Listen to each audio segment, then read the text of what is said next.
హాస్పిటల్లో మనకి emergency wards ఉంటాయి. సో ఏ స్మాల్ యాక్సిడెంట్ అయినా కూడా డైరెక్ట్ తీసుకొచ్చి అక్కడ ఇనిషియల్ ఫస్ట్ ఎయిడ్ చేయడం మొదలు పెడతారు. అక్కడే సర్జన్స్ ఎవరో ఒకరు వీళ్ళని పిలిచేసి స్టార్ట్ చేసేసి లైక్ చేస్తారు. కానీ హౌ ఎఫెక్టివ్ అది వాళ్ళు ఐడెంటిఫై చేసి దాని రియల్ ప్రాబ్లం ఐడెంటిఫై చేస్తే పర్లేదు, చేయలేకపోతే పరిస్థితి ఏంటి? సో ఇప్పుడు ఏంటంటే మనకి ATLS advance trauma life support అని ఒక ట్రైనింగ్ కోర్స్ ఉంది. ఓకే. ఈ న్యూరో సర్జన్స్ కానీ ఆ ట్రైనింగ్ అంతా చేస్తారు.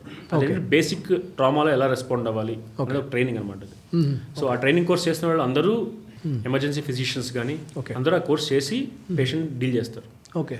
సో మోస్ట్లీ మన పెద్ద హాస్పిటల్స్లో రికగ్నైజ్డ్ హాస్పిటల్స్ అన్నీ ఉన్న సెంటర్స్లో యూజువల్లీ మంచి క్వాలిఫైడ్ వాళ్ళు ఈ కోర్సులు చేసిన వాళ్ళు ఉంటారు. ఓకే. కానీ ఇంకోటి ఏంటంటే సపోజ్ ఇప్పుడు మనకి హాస్పిటల్కి వెళ్తారు, ఎమర్జెన్సీకి పేషెంట్ని ట్రామా తీసుకెళ్తారు, వాళ్ళన్నీ చూసుకుంటారు, CT స్కాన్ చేయాలంటారు. అవును, కంపల్సరీ. ఎందుకంటే అంత ఇంజరీస్ అయినప్పుడు లోపల అన్ని ఇంజరీస్ మనం చూడలేము. సో CT స్కాన్ చేయాలంటారు. కానీ దీంట్లో 2 రకాలు ఉంటుంది. పేషెంట్ హిమోడైనమిక్స్ అంటే తన పల్స్, పేషెంట్ BP ఇవన్నీ స్టేబుల్గా ఉంటేనే CTకి తీసుకెళ్ళాలి. ఓకే. ట్రామాలో ఏంటి మెయిన్ థింగ్ బ్లడ్ లాస్. ఎక్కడో రక్తం పోతూ ఉంటుంది, అది బయటికి కనిపించేది మనం ఆపగలం, లోపల మనకు తెలియదు ఛాతీలో ఇదిలో. సో ఏంటంటే CT స్కాన్ ఇప్పుడు మనం సపోజ్ పేషెంట్కి ఎమర్జెన్సీలోకి వచ్చాడు, తనకి పల్స్ BP చాలా లో ఉన్నాయి, అంటే పల్స్ బాగా పెరిగిపోయింది, BP పడిపోతుంది అంటే లోపల బ్లడ్ లాస్ ఎక్కడ అవుతుంది. సో బెడ్ సైడ్ అల్ట్రాసౌండ్ ఒకటి ఉంటుంది. ఓకే. బెడ్ సైడ్ చూసుకుని జస్ట్ అక్కడ ఫ్లూయిడ్ ఉందో చూసుకుంటారు. మనకి మెజారిటీ లాస్ ఏది ఎక్కడ? ఛాతీలో, కడుపులో కనపడే లాస్. ఓకే. సో వాటికి అల్ట్రాసౌండ్ చేసుకుని ఇమీడియట్గా చూసుకుంటారు. ఓకే. బ్లడ్ లాస్ ఉంది, ఛాతీలో కడుపులో ఉందనుకుందాం, BP పడిపోతూ ఉంది, ఇమీడియట్గా బ్లడ్ రావాలి. వితిన్ 5-10 మినిట్స్లో బ్లడ్ ఎక్కిస్తారు. రెస్పాండ్ అవుతుంటే ఓకే, లేదంటే CTకి వెళ్ళకూడదు పేషెంట్, వెంటనే OTకి వెళ్ళాలి. చాలా హాస్పిటల్స్లో ఇది లేదు. దీన్ని డ్యామేజ్ కంట్రోల్ అంటారు. ఓకే. డ్యామేజ్ కంట్రోల్ అంటే అయ్యే ఆ బ్లీడింగ్ని వెంటనే ఆపాలి. CT స్కాన్ ఎక్కడ బ్లీడింగ్ అవుతుంది ఏం అవసరం లేదు. ఓకే. మనకి ఛాతీలో దీంట్లో బ్లీడింగ్ అయ్యే సోర్స్ ఉందని కనిపిస్తే చాలు, ఆపరేషన్ థియేటర్ తీసుకెళ్ళిపోయి ఫస్ట్ ఓపెన్ చేస్తే ఆ బ్లీడింగ్ ఎక్కడ చూసి దాన్ని ఫస్ట్ ఆపాలి. ఇది this place main role where patient can be saved early. చాలామంది BP మందుల మీద పెట్టేసి CT స్కాన్లు అయ్యాకే చూద్దాం, ఇలా బ్లడ్లు ఇస్తూ ఉంటారు, ICUకి షిఫ్ట్ చేస్తారు. అవన్నీ కాదు, ఫస్ట్ బ్లీడ్ ఆపాలి. ఓకే. ఆపరేషన్ థియేటర్ తీసుకెళ్ళి బ్లీడ్ ఆపాల్సిందే. ఆ కాన్సెప్ట్ ఇప్పుడు ఎవాల్వింగ్ అండి. ఓకే. ఓకే. ట్రైనింగ్ అవుతున్నారు ఒక్కొక్కళ్ళు, స్లోగా ట్రైనింగ్ అయ్యి ఆ కాన్సెప్ట్ డ్యామేజ్ కంట్రోల్ అనే కాన్సెప్ట్ ఎవాల్వ్ అవుతున్నారు. డ్యామేజ్ కంట్రోల్ అంటే ఇప్పుడు ఇది ఎక్కడి నుంచి వచ్చిందంటే టర్మ్ మన నౌకాదళ షిప్లు ఉంటాయి కదా, వాళ్ళ షిప్స్ సముద్రంలో 6 నెలలు సంవత్సరం పైలు అలాగే ఉంటాయి. వాళ్ళు సముద్రం షిప్కి అయ్యే ప్రతి డ్యామేజ్కి వెనక్కి రాలేరు. సో అక్కడికక్కడే వాళ్ళు డ్యామేజ్ కంట్రోల్ అంటే అక్కడికైనా డ్యామేజ్ని వాళ్ళు తేలటానికి సరిపడా అక్కడికక్కడ చేసుకుని మొత్తం అయిపోయాక వెనక్కి వస్తారు. ఇది కూడా అంతే. అప్పటికప్పుడు పేషెంట్ ప్రాణం కాపాడడానికి ఎక్కడైతే బ్లీడింగ్ అవుతుందో దాన్ని ఆపేసి స్టెబిలైజ్ చేయాలి పేషెంట్ని ICUలో తర్వాత. సో ఆ సర్జికల్ పాయింట్ ఆఫ్ వ్యూ ఈ గ్యాప్ మిస్ అవుతుంది చాలా చోట్ల. ఈ ట్రైనింగ్ చాలామందికి లేదు ఇక్కడ ఇండియాలో, ఆ డ్యామేజ్ కంట్రోల్ అనేది. So this is where trauma surgeons play role. Okay. Okay. Immediate damage control. So ఈ డ్యామేజ్ కంట్రోల్ మళ్ళీ మీరు సర్జన్స్ని పిలవలేరు కదా. ఒక్కొక్కళ్ళు ఇప్పుడు సపోజ్ మీకు కడుపులో బ్లీడింగ్ అవుతుంది అనుకుందాం, మీరు డయాగ్నోస్ చేశారు, గ్యాస్ట్రో సర్జన్ పిలుస్తారు, డయాగ్నోస్ అవుతుంది, ఆయన ఆపరేషన్ చేస్తాడు, కానీ ఛాతీలో కూడా బ్లీడ్ ఉంది, అప్పటికప్పుడు మళ్ళీ కార్డియాక్ సర్జన్ పిలవాలి. సో ఒకళ్ళే they can't see system as whole. So that is where trauma surgeons play role. Okay. ఆ డ్యామేజ్ కంట్రోల్ దానికి. ఓకే. సో బేసిక్గా ఇది మెయిన్ థింగ్. ఈ CT స్కాన్లు ముందు చేయాలా తర్వాత చేయాలా ఇవన్నీ డయాగ్నోస్ చేసే పద్ధతిలో మారిపోతూ ఉంటుంది. ఓకే. అక్కడున్న వాళ్ళు కనుక డయాగ్నోస్ చేయగలిగితే లేదు లైఫ్ థ్రెటనింగ్ బ్లీడింగ్ ఉంది లోపల వెంటనే తీసుకోవాలి అని వాళ్ళు డయాగ్నోస్ చేయగలిగే ట్రైనింగ్ మనం ఇవ్వాలి. సో ఇవ్వాలంటే టైం పడుతుంది అది, బట్ ఇవ్వాలి. ఆ ట్రైనింగ్ అన్ని చోట్ల ఇప్పుడు స్లోగా వస్తుంది, స్టార్ట్ అయింది. స్లోగా స్టార్ట్ అవుతుంది.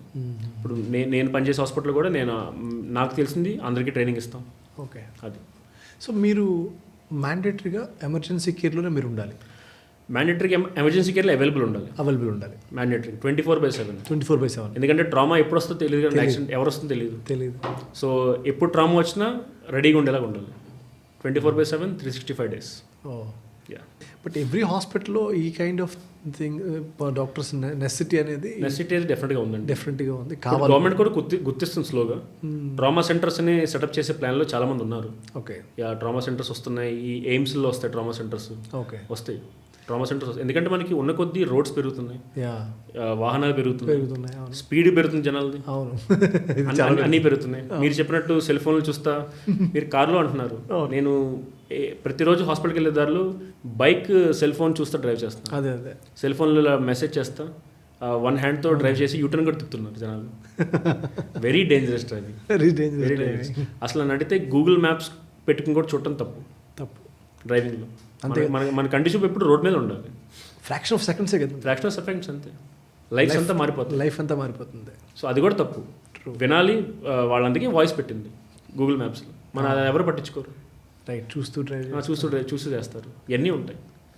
ఎస్పెషల్లీ ఈ హైవేస్లో 16 to 18 years కిడ్స్ ఈ బైక్ రేసింగ్లు, వాళ్ళు వెళ్ళే స్పీడ్, అసలు ఆ ఏజ్లో వాళ్ళకున్న ఎక్సైట్మెంట్లో ఆ డ్రైవింగ్, ఒక్కసారి యాక్సిడెంట్ అయితే దాని ఇంపాక్ట్ మామూలుగా ఉండదు బాడీలో.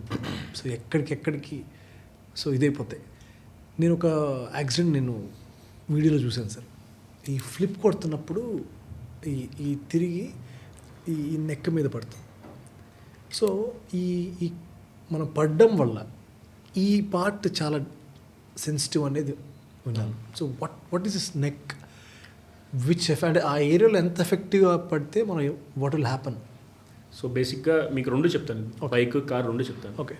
సో మన బ్రెయిన్ నుంచి మన బాడీకి కనెక్ట్ అయ్యే నరాలు, మన బ్రెయిన్ నుంచి ఏమైతే అన్ని నరాలు ఉంటాయో బాడీకి నెక్ ద్వారానే వెళ్తాయి. Okay okay. స్పైనల్ కార్డ్ అంటారు కదా. సో స్పైనల్ కార్డ్ అనేది నెక్ నుంచి, బ్రెయిన్ నుంచి నెక్కి మొత్తం వెనుపూస దాకా ఉంటుంది, వెనుముక దాకా ఉంటుంది. సో మనకి మన బ్రీదింగ్, మన హార్ట్ బీట్, ఇవన్నీ కంట్రోల్ చేసే అన్నీ నెక్ ద్వారా వెళ్తుంటాయి నరాలన్నీ, మేజర్ నరాలు. ఓకే. ఆ నరాల పైన మీకు ఈ వెన్నుముక ఉంటుంది, స్పైన్ ఉంటుంది ఇక్కడ అంతా. దీన్ని సర్వైకల్ స్పైన్ అంటాం. Okay. C spine or cervical spine అంటాం. ఓకే. సో వాటిలో ఎక్కడ ఫ్రాక్చర్ అయినా కూడా ఆ లోపల నరాలు నొక్కుపోతూ ఉంటాయి. మన బ్రీదింగ్ ఎఫెక్ట్ అవుతుంది. ఓకే. డ్యామేజ్ బట్టి మనంతటా మనం బ్రీదింగ్ కూడా తీసుకోలేము, డ్యామేజ్ ఎక్కువ అయితే. ఓకే.